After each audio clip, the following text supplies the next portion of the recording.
Hello and welcome to Northland News. I'm Rudy Harper and this is Ashley Robinson filling in for Jessica Peters. Northland News is produced by the broadcasting students at Park University. Today we look at the opportunities to study abroad, Valentine's Day events, and athletics. Power in Words. The Philosophy Club and the Scribe teamed together to host an event last night that focused on overcoming adversity through poetry. Over 65 people gathered last night to hear positive words in the meeting house on Park University campus. The theme, Poetry for Personal Power, Wellness in Words. The theme is like personal power, but I don't really find that in myself, but I've been following Jesus for like 6 years, and he changed my life and he gave me meaning when I felt like very purposeless, and I didn't find any like power from within myself that made me want to live, but I found truth in Jesus and like a bigger meaning in his story. So, collecting stories and poems about what young people do to get through hard times and overcome adversity, spoke to world-known poet Natasha Ria Elscari. She hopes to leave a mark on Park University campus.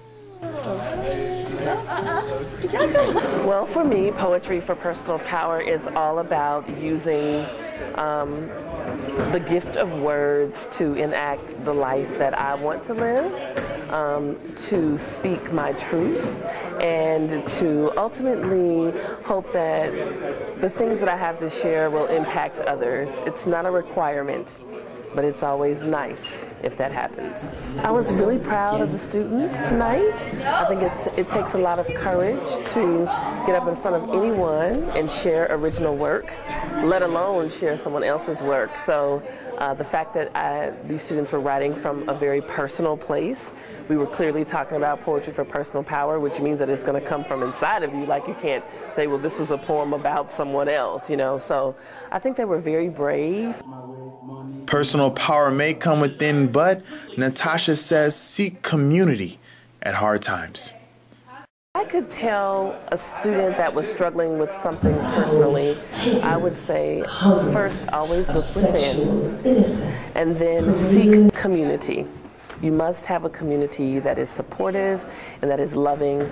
If your community is not, then you need to seek those that are. And never try to go through anything alone. I believe that even though we all have personal power, we should also seek people who can help support us through tough times. The community is very important. Lights on and lights off in the meeting house. You have too many damn steps at Park. Rudy Harper, Northland News. Hubert also won second place and received $50. He says he plans on going to the Philip Glass show in downtown Kansas City, and tickets cost exactly $50. Congrats to him and the other winners. Every student at Park has their own taste in music, but one student has taken his love of music and followed his dream as he prepares to record his first studio album with his band. Trad Trees has more on this story. For many Park students, trying to just get through their classes while keeping a job to pay for school can be extremely stressful. But for junior Paul Purcell, it's all minimal compared to the work he's doing as a member of the heavy metal band Kaiju, who are currently recording their first studio album. Basically, Kaiju is a progressive, technical death metal band. So what that basically means is it's really heavy metal, but it's really musically complicated. There's a lot of time changes, and we play at really high speeds. We play at about 220 BPMs, so... But Purcell has a long history with the band that would become Kaiju. Kaiju was formed from the remnants of an older metal band called Colossus, and Purcell and the other members are currently working on raising funds to support the album. Well, in order to raise money for the record, we've started what's called a Kickstarter account, and the way that works is people will donate to the record over PayPal, and then basically if we raise enough money for the record, then we get to keep any money that we've raised. But if we don't raise enough money to match our minimum goal, then we don't get any of the money, is how it works. So while Purcell and his band work on the new album, as well as raising the money to support it, one thing is clear. that Purcell is one of the many Park University students working to pursue his dreams. Purcell and Kaiju plan on putting on their first show to help out with the funds for the album in March, with more concert dates planned. The album currently does not have a release date. Love is in the air. Do you feel it? Valentine's Day is coming in the next few days, and our reporter Rafael Vera tells us what people around Park University campus are planning for the day. Flyers around campus can hide the date for whoever is single, but even without that one company this year, some of the single ones already made their plans. I'm single, so I'm actually having a party in the dorms where we're going to get a load of Ben & Jerry's ice cream because we can't normally afford it, and eat our feelings. And just stay at home, watch some soccer, but that's it. On the other hand, some people are expecting some surprises. I don't know. I think he's going to surprise me, so. I'm sending cards to relatives and loved ones. And other than that, I don't know that I have any specific plans. Maybe my husband has plans that I don't know about. And you, if you don't have someone to hold hands this year, it's never late to be around friends. In Park's annual Valentine's Dance will be on February 10th in Thompson, first floor, starting at 7 p.m., sponsored by the Communication Connection. A Valentine's festivity in the kitchen of Copley Quad, where residential students had the opportunity to make Valentine's cookies and cards for those they care about. It was a great turnout as many students from all over campus showed up to put their creative art skills on display. Students said they needed a much-needed break from classwork. However, not all the students participated exclusively for the cookie baking and card making. Some simply used the event as a means of connecting with others. The event was sponsored by Park's service organization, and they encourage students to get involved in the community.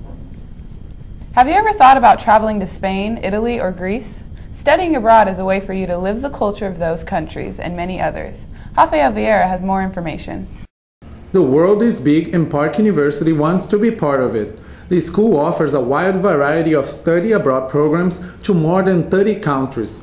Free food, lemonade, and a lot of information is the way that Studying Abroad Fair in the Underground has to communicate with students around campus. We want students to understand all of the opportunities that are available. We want them to know about financial aid and scholarships. We want them to know about how they're going to transfer their courses. And we would just want to give them the idea that they can do this. It can be a part of their education.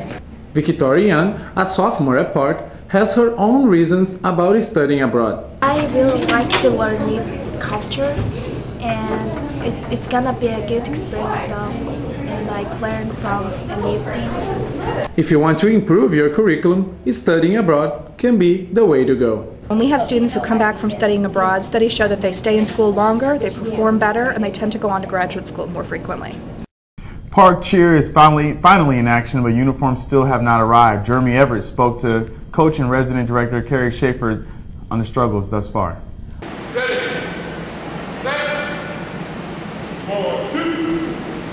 An oversight left the Park University cheer squad with no uniforms to wear this season, but they didn't let that stop them. They grabbed whatever Park apparel they had, they went and sat in the stands, and they cheered for our teams. First-year coach Carrie Schaefer explains the resiliency of this group and the struggles that they've overcome through this season. I came to be the new cheer squad coach at Park.